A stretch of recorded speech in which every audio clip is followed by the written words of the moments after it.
Hello students, I hope you all are good. So in the previous video, we have learnt about the neutralization through an activity. हम लोगों ने activity देखी थी, remember phenolphthalein डाला था किसमें base में, तो वो पिंक कलर का हो गया था और एसिड को धीरे धीरे ड्रॉप करवा रहे थे। तो जब कलर जो है उसका वापस कलरलेस हो जाता है तो हम समझ गए थे कि हमारी रिएक्शन कैसी हो गई है, न्यूट्रलाइज हो गई है। ओके, तो जब न्यूट्रलाइजेशन रिएक्शन होती है तो न्यूट्रलाइजेशन रिएक्शन में क्या होता है कि एक एसिड एक बेस के साथ कंबाइन करके सॉल्ट और वाटर बनाएगा। देखो, सॉल्ट हमारा न्यूट्रल होता है, वाटर हमारा न्यूट्रल होता है। तो देखो, एसिडिक मीडियम ने बेसिक मीडियम के साथ रिएक्शन करके क्या बनाया है, सॉल्ट और वाटर, दोनों न्यूट्रल चीज़ है।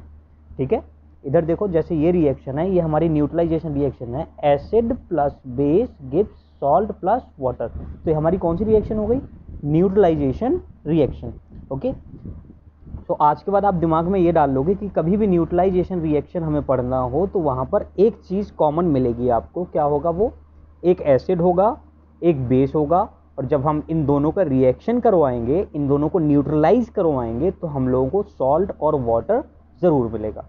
ओके, सो बेटा, न्यूट्रलाइजेशन इन एवरीडे लाइफ, ठीक है, न्यूट्रलाइजेशन अगर हम लोग एवरीडे लाइफ में देखेंगे तो एवरीडे लाइफ में इनडाइजेशन में हमारा बहुत ज़्यादा रोल है न्यूट्रलाइजेशन रिएक्शन का।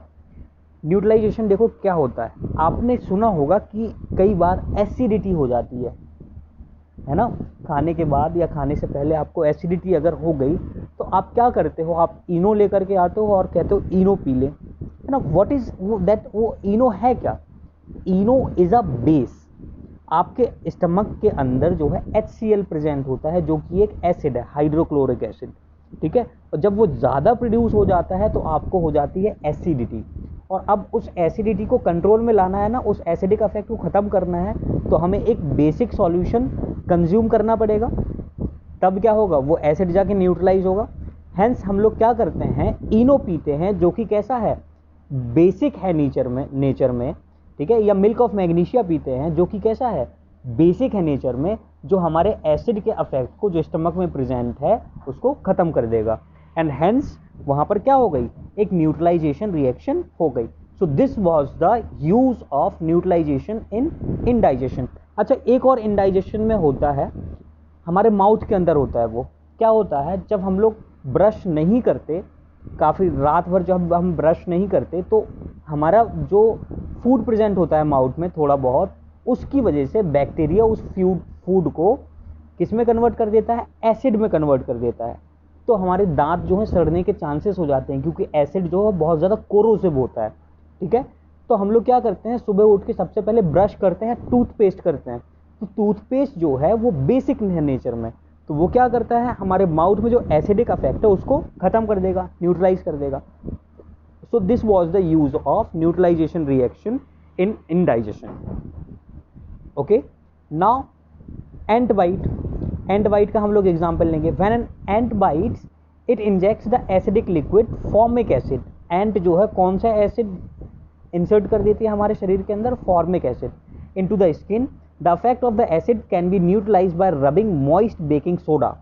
अगर हम लोग बेकिंग सोडा, जो कि सोडियम हाइड्रोजन कार्बोनेट होता है, उसको रब कर ले, बेकिंग सोडा आपने सुना होगा, जो कि बेसिक होता है नेचर में, ठीक है, तो अगर उसे हम लोग रब कर लेंगे वहाँ पे, तो क्या होगा, जो एसिडिक इफेक्ट है चींटी के काटने की वजह से वो खत्म हो जाएगा या न्यूट्रलाइज हो जाएगा, तो हमें बहुत रिलीफ मिलेगा। दूसरा जो एग्जाम्पल है सॉइल ट्रीटमेंट का, excessive use of chemical fertilisers makes the soil acidic. जो यूज़ ऑफ केमिकल फर्टिलाइजर्स होते हैं, या हम लोग केमिकल फर्टिलाइजर्स का यूज़ करते हैं, तो वो सॉइल को कैसा कर देते हैं, एसिडिक करते हैं। और प्लांट्स जो हैं एसिडिक नेचर में या बेसिक नेचर में अच्छा ग्रो नहीं करते। ठीक है, तो क्या करना चाहिए, अगर वहाँ पर एसिडिक नेचर हो गया है हमारी फील्ड का, ठीक है, या सॉइल का, तो हम लोग क्या करेंगे, उसे ट्रीटमेंट करवाएंगे ताकि उसका अफेक्ट जो है न्यूट्रल हो जाए। तो जब एसिडिक नेचर हो जाता है तो हम लोग क्या करते हैं, अपनी फील्ड्स में क्विक लाइम ऐड करते हैं, जिसको हम लोग कैल्शियम ऑक्साइड बोलते हैं। कैल्शियम ऑक्साइड जो है बेसिक होता है नेचर में, तो वो एसिडिक अफेक्ट क्या कर देता है, खत्म कर देता है। ओके, हेंस सॉइल ट्रीटमेंट में भी किसका यूज है, न्यूट्रलाइजेशन रिएक्शन का यूज है। नाउ फैक्ट्री वेस्ट की बात करें, the waste of many factories contain acids, जो बहुत सारी फैक्ट्रीज का जो वेस्ट है उसमें क्या होता है, एसिड्स होते हैं. If they are allowed to flow into the water bodies the acids will kill the fish. Acids all किसको मार देगा बेटा, फिश जो प्रेजेंट है पानी में उसको मार देगा. The factory waste are there for neutralised by adding basic substances. इसलिए जब फैक्ट्री वेस्ट को रिवर वगैरह में छोड़ा जाता है या निकाला जाता है तो उसका अफेक्ट पहले क्या करते हैं, न्यूट्रलाइज करते हैं, कोई ना कोई बेस मिला करके उसमें. Okay, now we have completed our chapter acid bases and salts. So today your homework is to write keywords and tomorrow I will forward you the question answers. Thank you.